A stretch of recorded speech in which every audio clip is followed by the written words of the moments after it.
Today we're going to be making monsters out of clay. My name is Mr. Salas, and I'll be your teacher. Soon we're going to talk about how we'll start out with raw clay, which could be any kind, air dry, stoneware, earthenware, and after we let it dry and fix it up, we'll paint it with acrylic paints and Mod Podge to seal it all in. When we're thinking about monsters, you don't always want to jump to the most scary or horrifying thing you can think of. For instance, this guy's a monster. Although sometimes historically and in films, monsters are terrifying. Sometimes they have a little bit of nuance. For instance, Freddy Krueger was a terrifying monster with a horrific backstory, but he was somehow always funny. Lots of monsters can be funny and have comedic situations, even when they're almost the same as monsters from horror stories. What's your monster going to be like? This worksheet here is called, what does it say on top?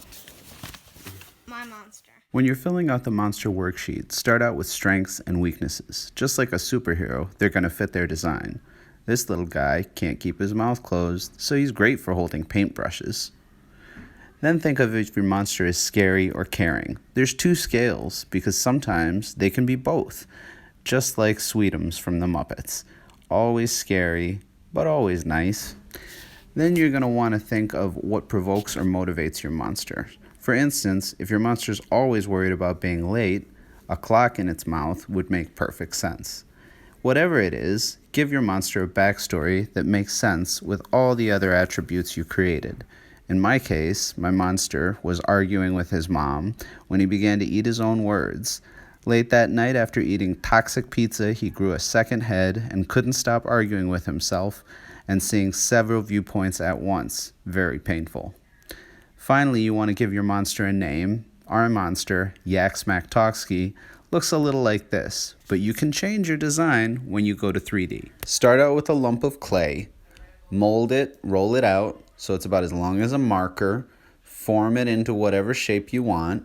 For mine, I made the head pointy because I knew it was going to be a pointy monster. I can wrap a bit around to make a lip and tuck in tusk teeth.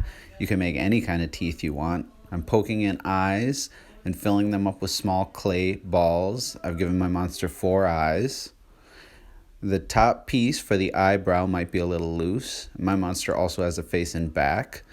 When I paint, it will help seal on the eyebrow or any other loose pieces, so look for cracks. You can fill or fix things up with the paint, and then you can use Mod Podge, which is a clear sealer that will go on at first looking a little bit cloudy, but then it'll start to dry clear. So when you put that on, it's going to give it a texture, kind of like flesh, and figure out if you need to add any other details. For mine, I dotted the eyes black. And once you add your details and the Mod Podge is dried, you're finished. You made a monster.